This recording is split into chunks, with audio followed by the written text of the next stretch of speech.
want to talk to you about the Ending Improper Payments to Deceased People Act. Boy, that's a mouthful. Here's what I want to talk about. Many Louisianians read the stories about the welfare fraud in Minnesota and, frankly, in other states, and it makes them nauseous. I feel the same way.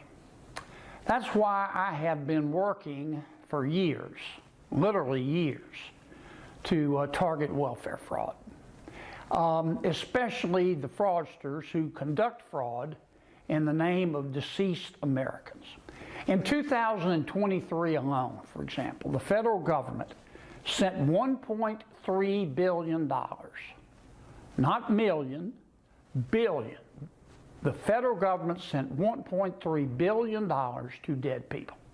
It's so pervasive that the Social Security Administration, which maintains a list of dead Americans known as the Death Master File, if someone dies, the state sends the name of the deceased person to the Social Security Administration, and that person's name is listed on what's called the Death Master File. We found that Social Security was not sharing this information, the names of the folks on the Death Master File, with the rest of the federal government. One branch of government wasn't talking to another branch of government. The Social Security Administration told me when I confronted them about this and asked them, why don't you talk to your colleagues and other colleagues in the federal government so we can stop paying dead people? Social Security told me it needed Congress's permission to share this information with, for example, the Treasury Department, so it could include the list of dead Americans in its do not pay system. I didn't argue with them. I said, I'm just going to go pass a bill. Well, a few years ago I did. I passed a bill called the Stopping Improper Payments to Deceased People Act. And that bill allowed the Social Security Administration to temporarily share its Death Master File with the Department of the Treasury. I had to amend the bill to provide, it's a long story and it was frustrating, to provide for a temporary sharing. They wanted to try it out first. Well, it worked. Duh.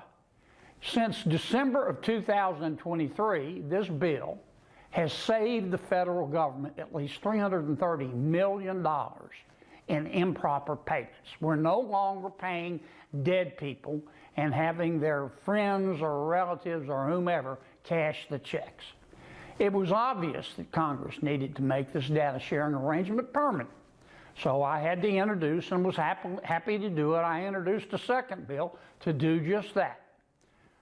That's why it took years to get this done.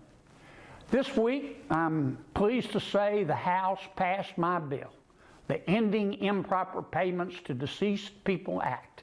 This bill had already passed the Senate, and now that it's passed the House, it's on its way to President Trump's desk so he can sign it into law. Now, dead people don't need welfare.